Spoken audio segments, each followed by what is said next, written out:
खिलाफ अपील होनी चाहिए। इस जो ऑर्डर आया है आज का, फौरन इसके खिलाफ हाईकोर्ट में अपील होनी चाहिए।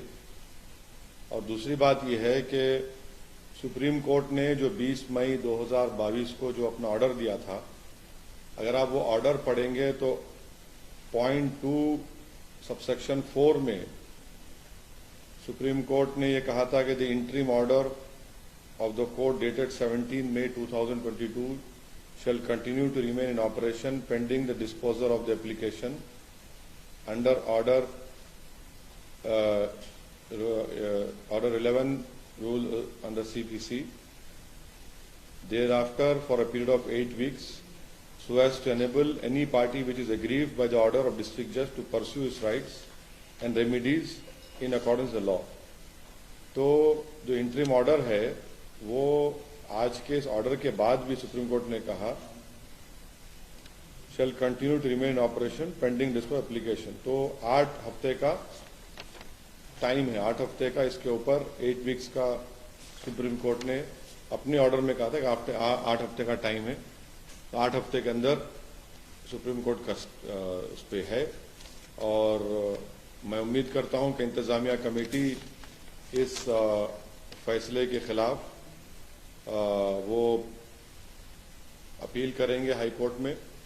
फ्रीज तो है और 7-11 का ऑर्डर को उन्होंने आज एडिशनल डिस्ट्रिक्ट जज ने कहा है। मेरा मानना यह है कि ये जो आज ऑर्डर आया है इससे देश में अब बहुत सी चीजें शुरू हो जाएंगी। हर कोई जाकर ये कहेगा कि नहीं नहीं, 15 अगस्त 1947 से पहले से हम यहां पर थे, तो फिर 1991 का जो places of religious worship act है वो तो उसका मकसद ही फेल हो जाता है। क्योंकि 91 का एक्ट इसलिए बनाया गया था ताकि इस तरह के कॉन्फ्लिक्ट जो है वो हमेशा के लिए खत्म हो जाए।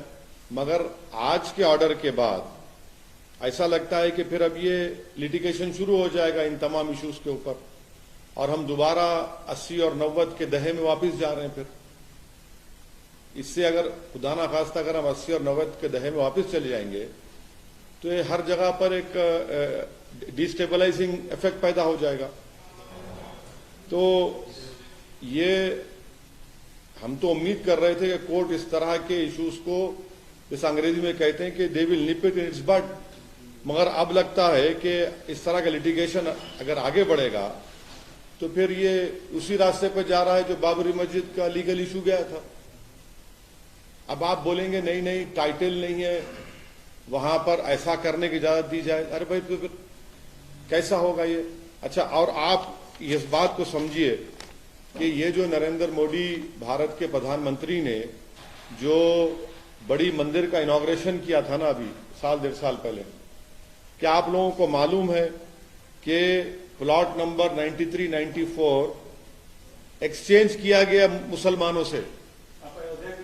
नहीं, इसकी बात कर रहा हूं मैं, इसी काशी की मंदिर की बात कर रहा हूं। प्लॉट नंबर 93-94 को मुसलमानों से एक्सचेंज किया गया।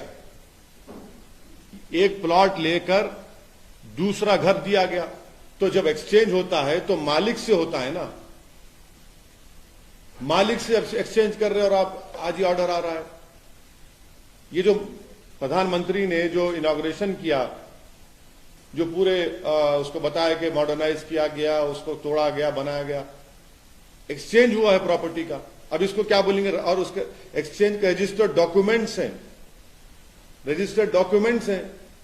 आप बोल रहे हैं कि ये बात कैसी कहते हैं फिर आप?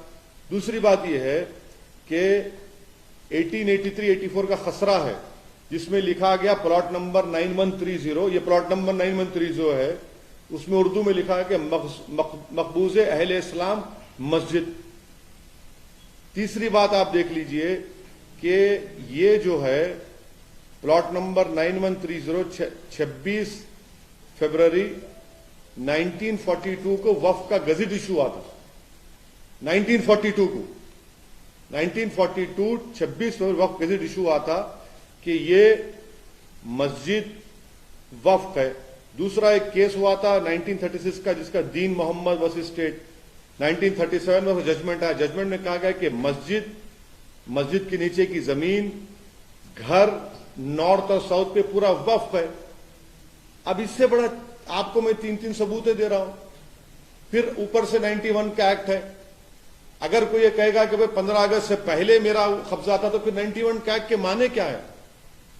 आप तमाम जिम्मेदार हैं। माने जितने यहां पर जर्नलिस्ट बैठे हैं, जो जब बाबरी मस्जिद का जजमेंट आया था, उन आप तमाम आता कि देखिए ये जजमेंट जो बाबरी मस्जिद का आया है, अब और मुश्किलात पैदा हो जाएंगी, क्योंकि फेथ के ऊपर जजमेंट दिया गया था।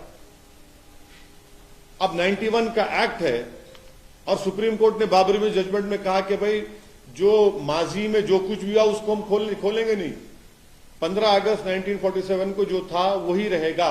अब यहां पर ये कह रहे हैं कि नहीं 15 अगस्त से पहले हम है, तो अब आप देखते जाएंगे कि एक के बाद एक अब केसेस पढ़ते जाएंगे। इसका असर क्या होगा देश में फिर? नहीं, इसका असर ये होगा कि डिस्टेबलाइजिंग इफेक्ट पैदा होगा।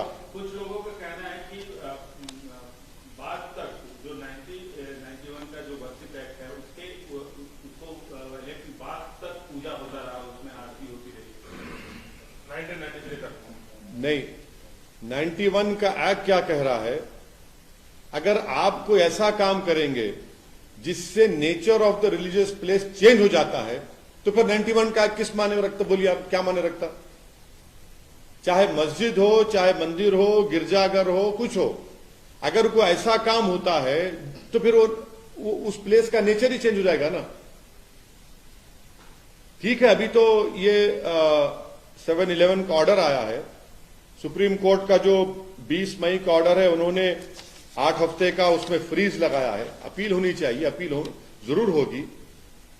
और मगर ये इसके आप मैं तो एक लेमन की तरह समझने की कोशिश कर रहा हूं कि 1883 का खसरा रिकॉर्ड प्लॉट नंबर 9130 कहता है कि मकबूज अहले इस्लाम मस्जिद है। दूसरा 1936 का दीन मोहम्मद का जजमेंट है जो 1937 में आया, जिसमें कहा कि मस्जिद हाउस, मस्जिद के नीचे की जमीन, नॉर्थ साइड पूरा वक्फ है। तीसरा 1942 का वक्फ है, 26 जनवरी 1942 का, जिसमें कहा गया कि ये वक्फ है। चौथा ये है कि ये जो एक्सपेंशन हुआ काशी मंदिर का, उसमें आपने मुसलमानों से एक प्लॉट एक्सचेंज किया, आपने एक प्लॉट लिया मुसलमानों से और आपने एक प्लॉट दिया है और रजिस्टर्ड डॉक्यूमेंट्स है उसके। फिर 91 का एक्ट है। नहीं, सुनिए एक मिनट, टाइटल सूट नहीं है ना।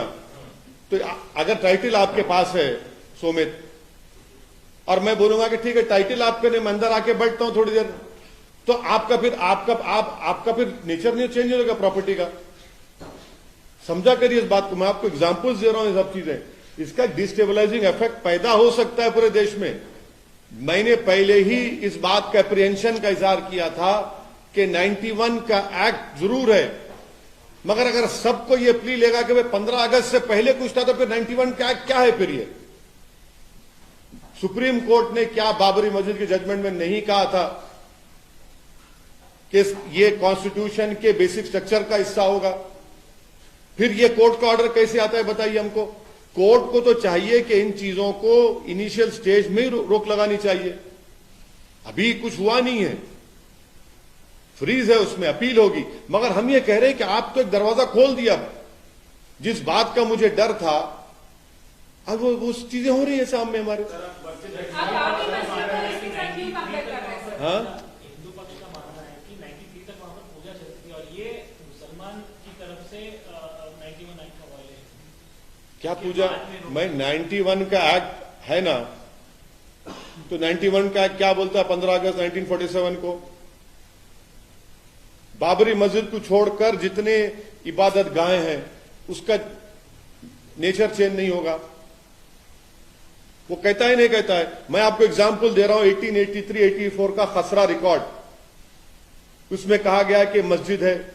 मैं आपको एग्जाम्पल दे रहा हूं 1936 का दीन मोहम्मद वर्सेस स्टेट केस था, जिसमें 1937 में कहा गया कि मस्जिद है, इसमें घर है, अतराफ में जमीन नीचे की नॉर्थ साइड पूरी वक्फ है।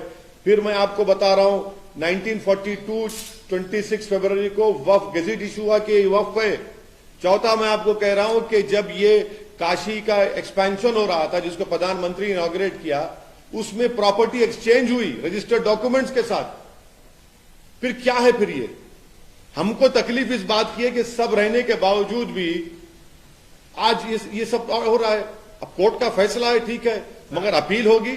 और मेरा अप्रीहेंशन का तो मैं इजहार कर चुका हूं। सर, आप बाबरी मस्जिद का केस ला रहे हैं, इसमें तो आप बाबरी मस्जिद और इसको क्यों हम बताइए? नहीं तो देखिए सुनिए, बाबरी मस्जिद कैसे शुरू हुआ?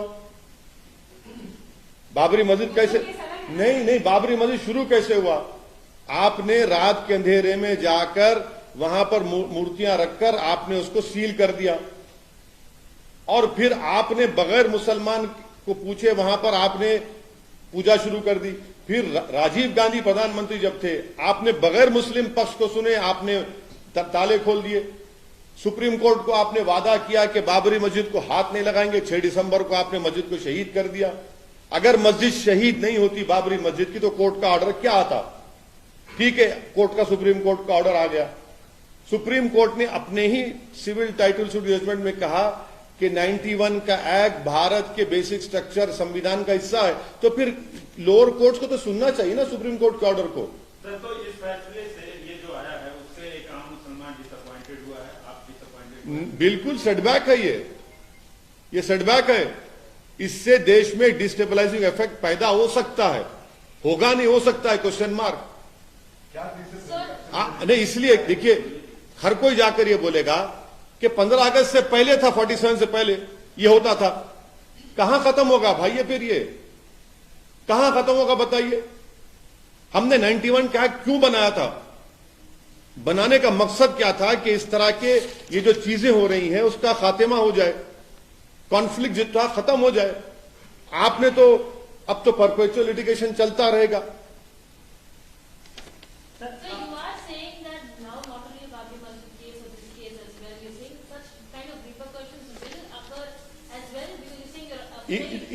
My apprehension is that anyone tomorrow can go and say that no, we were doing such a thing, or we were in possession before 15th August 1947. Then what is the point of passing a 91 Act?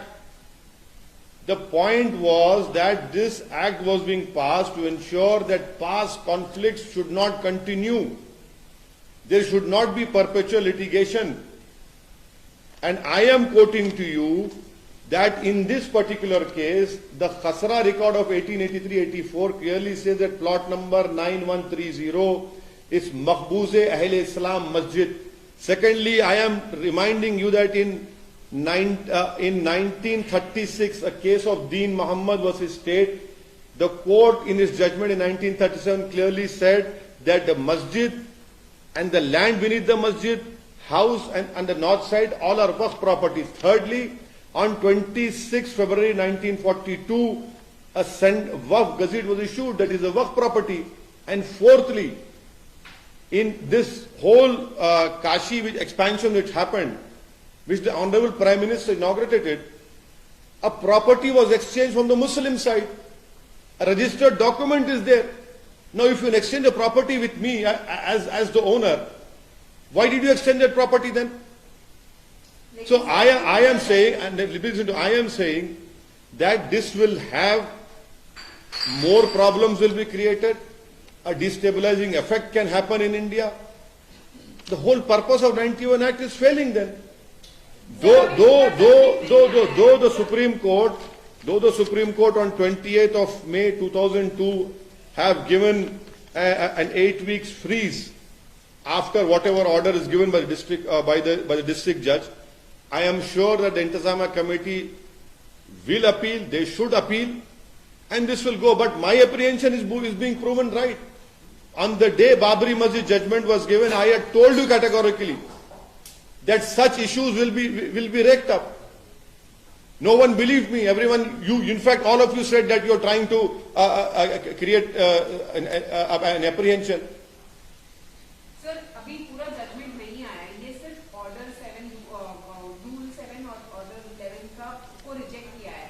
आप 19(1) act को इसके साथ क्यों अभी मतलब आप conflict की बात कर रहे हैं? देखिए मैडम, देखिए 22 को कैसे arrange नहीं, आपकी बात सही है। ये 7-11 का जो आप बोल रहे बिल्कुल सही है। मेरा मानना ये है, मेरी राय ये है कि court should have nipped it in its bud. 91 का एक्ट क्यों पास किया हम लोग पार्लियामेंट में? क्यों सुप्रीम कोर्ट ने बाबरी मस्जिद के जजमेंट में कहा कि जो past wrongs can not be corrected? आप और ये बोल रहे हैं कि 15 अगस्त से पहले उनका कुछ था, तो भाई फिर कहां रुकेगा फिर बात? ये कहां रुकेगा फिर बात? ये सर, आपको लगता है इस फैसले का असर जो है मथुरा में जो डिस्प्यूट चल रहा है, जो हियरिंग हुई है, उससे पड़ेगा? नहीं, मैं कुछ भी नहीं कह रहा हूं। मैं सिर्फ यही कह रहा हूं कि जब आपने एक दरवाजा खोल दिया है कि 91 का एक्ट तो 47 15 अगस्त की बात कर, हम तो पहले से थे वहां पर, तो कहां रुकेंगे फिर आप? हर जगह ये चलना शुरू हो जाएगा। So you're saying My apprehension is that the 91 Act was passed to ensure that past conflicts these conflicts are put to an end. Now, this perpetual litigation will continue. By allowing a litigation to continue, that is why I am saying Babri Masjid can be repeated. Uttar Pradesh के deputy chief minister हैं sir, उन्होंने tweet किया है करवट लेते ही काशी मस्जिद। उनको अगर थोड़ा सा भी रूल ऑफ लॉ मालूम होगा और अगर थोड़ा उनको बुद्धि होगी, तो उनको ये बोलना चाहिए कि जो सुन्नी वक्फ बोर्ड है, क्या वो सरकार का हिस्सा नहीं है? उत्तर प्रदेश सरकार का? कि उत्तर प्रदेश सरकार सिर्फ मुसलमानों की सरकार नहीं है क्या? कैसा मंत्री इस तरह की बात कर रहा है संविधान पर रोक लेकर? बताएं वो देश को। जो सुन्नी वक्फ बोर्ड है वो यूपी सरकार का हिस्सा है या कोई प्राइवेट प्रॉपर्टी है? वो ये प्राइवेट ऑर्गेनाइजेशन है? वो कैसी बात कर रहे हैं आप? खुलकर अपनी नफरत का और अपनी तरफदारी का इजहार कर रहे हैं। सर, आपके तमाम मुखालफत के बावजूद आज सर्वे शुरू हो गया।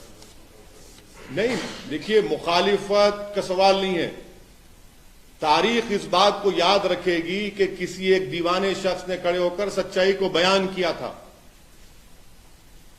और उसके बाद में जो असरात निकलेंगे ना, जब आप भी याद करेंगे और जो लोग हम पे उंगलियां उठा रहे याद करेंगे। मगर हमने तो अपना काम कर दिया।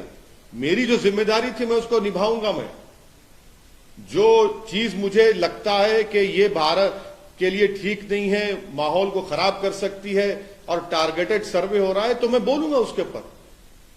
मैं क्यों ना बोलूं? सर्वे सरकार कर रही है तो अब जो करेंगे उसके बाद क्या करेंगे आप देखना। आपके पास जो रजिस्टर्ड मदरसे हैं, आप उनको अभी तक तनख्वाह नहीं दिए टीचरों को, और ये एक सर्वे सिर्फ मदरसों का क्यों करा? सबका कराइए ना। मिशनरी स्कूल का कराइए, प्राइवेट स्कूल का कराइए, गवर्नमेंट के स्कूल का कराइए। और आपके पास कितने टीचर, बेसिक एजुकेशन में कितने टीचर के पोस्ट खाली है बताइए। कितने टीचरों, कितने स्कूल्स को आपने अच्छा किया वो रिकॉर्ड पेश करिए। बिहार में एक नाबालिग को सर उसको कोर्ट में रस्सी में बांध के पेश किया गया। 1 जनवरी की तरह एक जुवेनाइल को कोर्ट में नीतीश कुमार और राजद की सरकार पेश करती है। मैं चैलेंज कर रहा हूं, अगर वो बच्चा नीतीश कुमार की जात का होता या कास्ट का होता या उनके हेल्थ मिनिस्टर के कास्ट का होता, तो क्या उसको 1 जनवरी की तरह कोर्ट में लाया जाता? क्योंकि वो जुवेनाइल मुसलमान है, इसलिए उसको जनवरी की तरह उसके गले में रस्सी डालकर भेड़ बकरियों की तरह उसको कोर्ट में लाया गया। एक 70 साल के बूढ़े को आपने अरेस्ट कर लिया। ये इनकी सरकार के कारनामे हैं। करती सरकार उसमें, क्योंकि वो बच्चे का नाम मुसलमान है, जुवेनाइल है, तो आपने उसके गले में और उसके पेट में रस्सी बांधकर उसको जानवर की तरह कोर्ट में लाया आपने। किस तरह लाते हैं इसको? अगर उसका कास्ट कुछ और होता, उसका कास्ट नीतीश कुमार के कास्ट का होता, या उसकी कास्ट वहां के हेल्थ मिनिस्टर का या राजद के जो लीडरों का कास्ट होता, तो नहीं लाया जाता उसको। यही तो अब हम प्रॉब्लम है यहां पर। एनसीपी में सर बात चल रही है, शरद पवार प्रधानमंत्री पद के दावेदार होंगे नहीं होंगे? अरे भाई, प्रधानमंत्री कौन बनता बनो, मेरी मस्जिद मुझसे क्या कर रहे हैं? कब तक मस्जिदों के ऊपर पॉलिटिक्स होती रहेगी इस देश में? जब बाबरी मस्जिद का मसला शुरू हुआ, जीबी पंत थे मुख्यमंत्री, कांग्रेस के थे, क्या क्या कुछ नहीं किया। जब ताले खोले गए, राजीव गांधी प्रधानमंत्री, कांग्रेस का मुख्यमंत्री। बाबरी मस्जिद शहीद हुई, कौन था मुख्य प्रधानमंत्री? कांग्रेस के। ये कौन बनता है प्रधानमंत्री? प्रधानमंत्री नहीं, देश को किस रास्ते पर लेके जा रहे हैं उस पर तो बोलिए कुछ। आप लोग डरते हैं मुसलमानों के इश्यूज पर बोलने के लिए, मगर सब दावेदार हैं प्रधानमंत्री के। अरे भाई, देश जब आप चलाना चाहते हैं तो देश चलेगा इकबाल से, और इकबाल कैसा आएगा? रूल ऑफ लॉ से आएगा। हर कोई बस मैं प्रधानमंत्री, मैं पहले लॉटरी उठ रही है क्या है? सर लेकिन देखिए चीफ मिनिस्टर के चंद्रशेखर राव खुद बोल रहे हैं कि नेशनल पार्टी लॉन्च करेंगे, तो क्या आप उनका साथ देंगे? आप उनसे जाके पूछिए कब लॉन्च कर रहे हैं, नहीं कर रहे हैं। मैं कैसा बोलूं? मैं क्या? आप उनका साथ देंगे या नहीं? नहीं, के चंद्रशेखर राव लॉन्च करेंगे नहीं करेंगे उनसे पूछिए ना। मैं सुनिए, मेरे को इन चीजों की फिक्र हो रही है कि आप ले जाकर मस्जिद को आप बुलडोजर लगा देते हैं। पति के नाम पे घर है, पत्नी के नाम पे घर है, पति को नोटिस से घर तोड़ देते आप। जेल में कौन है? मैं जेल में हूं, मेरे बच्चे जेल में हैं। कौन किस पे यूएपीए लग रहा है? 2-2 साल कौन जेल में रह रहा है? खाली एक रिपोर्टर है आपकी बरादरी का, वो मुसलमान रिपोर्टर था, 2 साल उसको जेल में रहना पड़ा, 700 दिन जेल में रहना पड़ा। सर, गुलाम नबी आजाद ने एक अपने इंटरव्यू में कहा है कि धारा 370 को नहीं बहाल किया जा सकता और ये उनके एजेंडे में नहीं है। किनके एजेंडे में नहीं है? गुलाम नबी आजाद। उनके एजेंडे में नहीं है, उनके एजेंडे में नहीं है।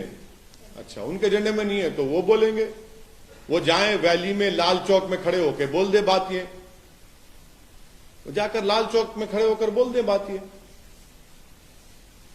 कोर्ट, सुप्रीम कोर्ट में केस है अभी, वो क्या प्रीजज कर रहे हैं सुप्रीम कोर्ट के जजमेंट को? क्या वो भी कुछ राज मालूम है उनको? बता दें भाई, मसला सुप्रीम कोर्ट में अभी जेरे दौरान है, बोल रहे हैं तो मुझे ताज्जुब हो रहा है।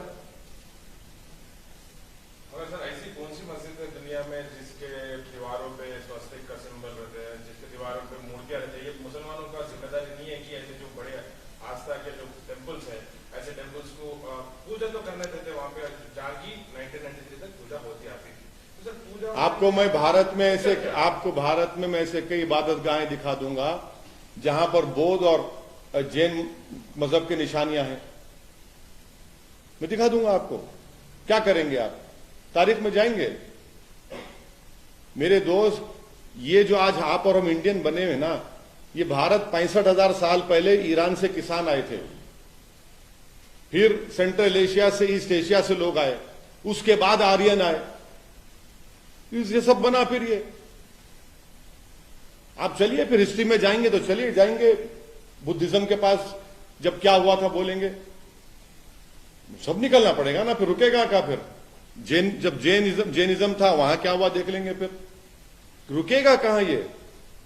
जब हम मुल्क आजाद हुआ, हमने अपने आप को संविधान दिया और 91 का एक्ट पार्लियामेंट में पास हुआ, फिर सुप्रीम कोर्ट ने उसको कहा कि बेसिक स्ट्रक्चर का भी हिस्सा है। अब उसके बावजूद भी अगर आप जाना चाह रहे हैं तारीख में तो फिर ठीक है, फिर तो सब जाएंगे, सब जाना पड़ेगा।